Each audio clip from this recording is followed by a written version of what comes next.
Find the surface area of the cone. Round your answer to the nearest whole number.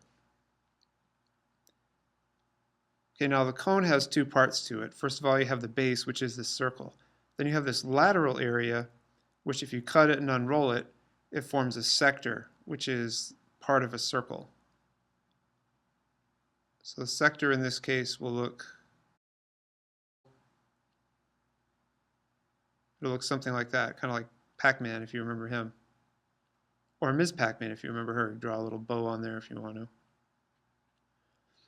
Okay, well either way, you're going to have a sector which is part of a circle, and the radius of this sector is the slant height, which they use as a script L, lowercase l. Okay, so here's how this works. You need to find the base area first, pi r squared. And the radius is 5 inches. So the base is 3.14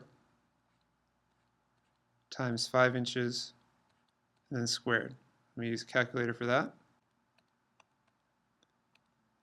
So 3.14 for pi, and then 5 squared is 25, so just put 3.14 times 25, 78.5.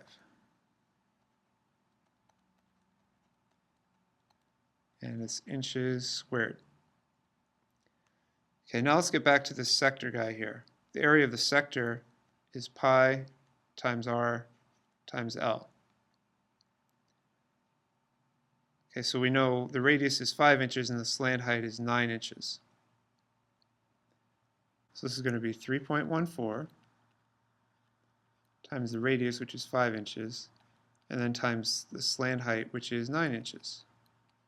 Now let me do that on the calculator.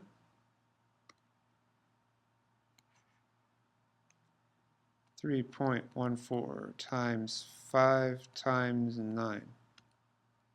141.3.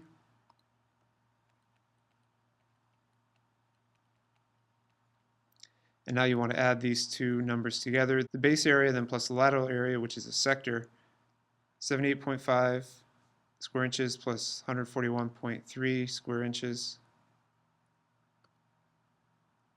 So 141.3 is still on the calculator. I'm going to add that to 78.5, 219.8.